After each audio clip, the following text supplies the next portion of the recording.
안녕하세요. 김민수 법무사입니다. 요즘 무더위로 잠을 설치시는 분들 많으시죠? 가만히 있어도 처지는 요즘 체력관리 잘하시고 힘내시기 바랍니다. 수도권은 이미 코로나19 방역 단계가 4단계로 격상되었고 지방도 곧 격상이 예상됩니다. 자영업자든 누구 하나 할 것 없이 점점 힘들어지는 세상이 되었습니다. 오늘은 개인회생 특별면책 급증이라는 기사가 있어 요건을 설명드려볼까 합니다.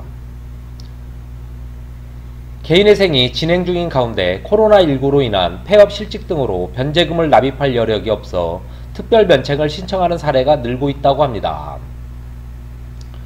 피치 못할 사정으로 개인회생을 중단할 위기에 처하게 되면 법원의 특별면책을 통해 구제받는 방안이 있습니다.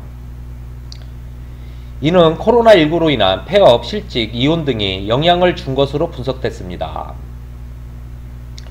경북 안동에서 중국집을 운영하는 A씨는 2018년 10월 법원으로부터 개인회생 변제 인가를 받아 매월 45만원씩 변제해 왔습니다.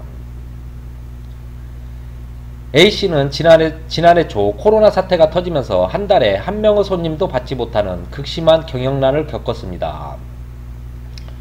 급기야 A씨는 고혈압 증세가 심해졌고 배우자도 기존 지체 장애에 허리 부상까지 겹쳐 결국 지난해 12월 폐업하게 되었습니다. A씨 부부는 올 1월 기초생활수급자로 지정돼 근근히 생활을 이어가는 와중에서도 지난 3월까지 총 36회 중 26차례 변제금을 납입해왔으나 더 이상 버틸 수 없게 됐습니다. 통상의 경우 A씨는 개인회생 폐지 결정 후 새롭게 파산 면책을 신청하고 법원의 파산 선고 후에도 복잡한 절차를 거쳐야 합니다. 그러나 A씨는 법원으로부터 특별 면책을 받았습니다.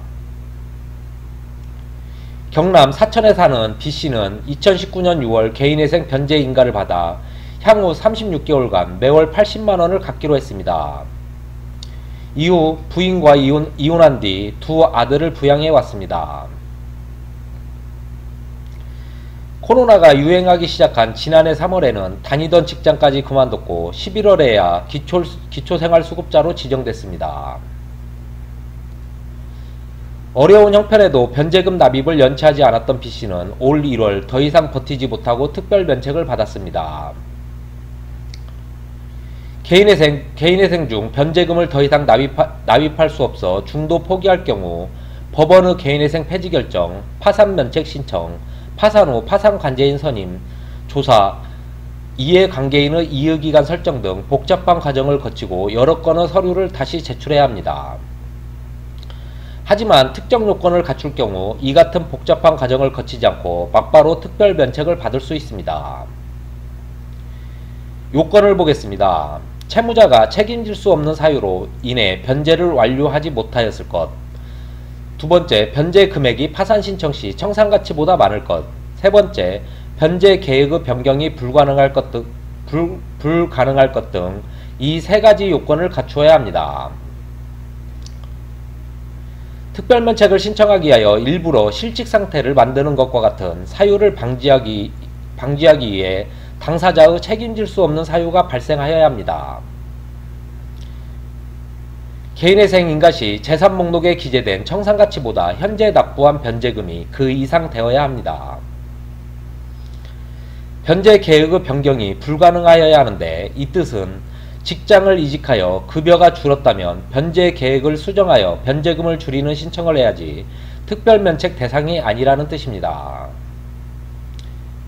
위에 두 분의 예를 보면 법 규정을 떠나서 이 정도 수준이면 특별면책이 되겠구나 예상이 가능합니다. 폐업과 실직, 이혼, 건강상태, 부양요건 등 여러가지가 판단 대상이 됩니다. 지금까지 법무사 호인사무소 김민수 법무사였습니다. 감사합니다.